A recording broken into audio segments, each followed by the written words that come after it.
জয় জয় গোপাল জয় জয় গোবিন্দ জয় জয় গোপাল জয় জয় রাধারমণ হরি গোবিন্দ জয় জয় নিতাই গৌর প্রেমানন্দে একবার হরি হরি বল হরি বল হরি বল হরি বল।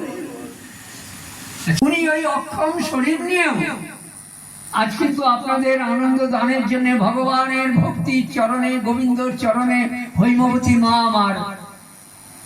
আমাদের কাছে ছোট হতে পারে, ওর কাছে কিন্তু অনেক বড়। আর আমার কাছে তো বিশাল আনন্দের জিনিস যে উনি বৈশাখী পূর্ণিমার মতন একটা দিনে আজকে এই মুখম করেছি বাঁচলাম পরমানন্দ মাধব, এই মাধবকে উনি আজ এনেছেন এবং ওনার টানে আমরা সবাই আজকে এখানে বসেছি।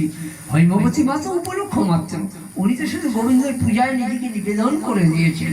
আর সেই জন্যই আজকের এই শ্লোক এখানে সার্থক। মুখম করেছি বাঁচানো, ওনার কণ্ঠে একটু আগেই কিন্তু গোবিন্দ শুনিয়ে দিয়েছেন বাজাও শঙ্খ ধ্বনি। ওনার মুখও ঠিক রেখেছেন গোবিন্দ।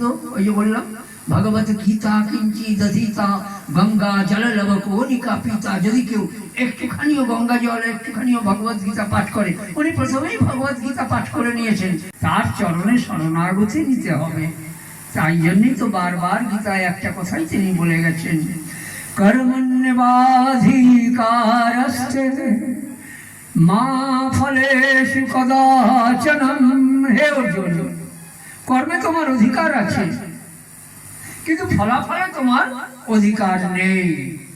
তুমি সর্বকর্মফল আমার চরণে সমর্পণ করে কর্ম করো, আমি তোমাকে সমস্ত পাপ হতে মুক্ত করে শুচি পবিত্র করে তুলব, তোমার আত্মা পবিত্র হয়ে উঠবে।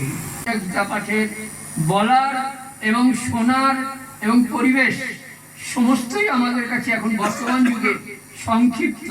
সবচেয়ে বড় কথা, আমার হৈমবতী মা তো গতকাল খুব চাপে টেনশনে ছিল, যেভাবে দুদিন ধরে ঝড় বৃষ্টি হচ্ছিল আর অহরহ গোবিন্দ শরণম গোবিন্দ।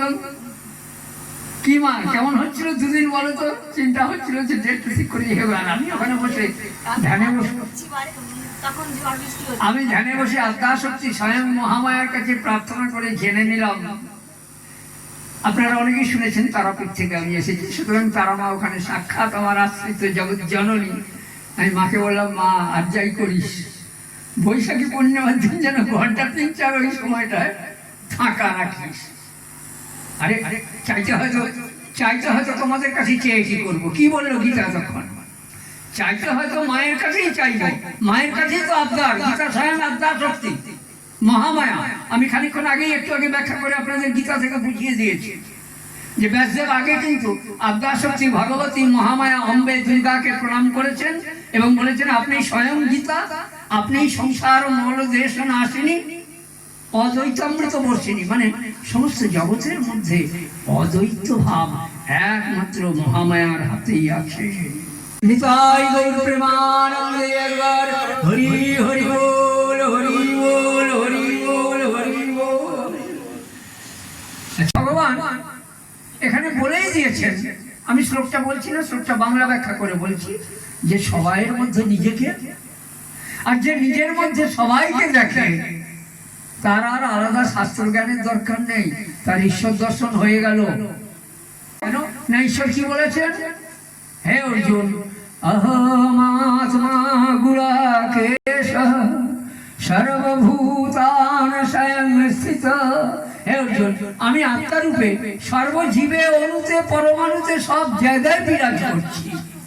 সুতরাং তুমি শুধু নিজেরটা আমার আমার আমার আমার করে দেখলে হবে না, আর মুখে বললে হবে না যে সবার মধ্যে গোবিন্দ আছে।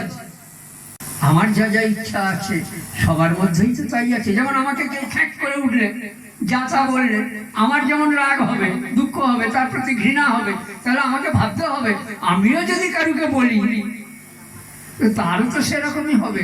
সেইটাই যে দেখবে, যে বুঝতে পারবে, তার বাক সংযম হয়ে গেল। ঈশ্বর তার হৃদয়ে স্বতঃস্ফূর্ত ভাবে স্বাভাবিকভাবেই জাগরিত হয়ে উঠবে। তাই গৌর প্রেমানন্দে একবার হরি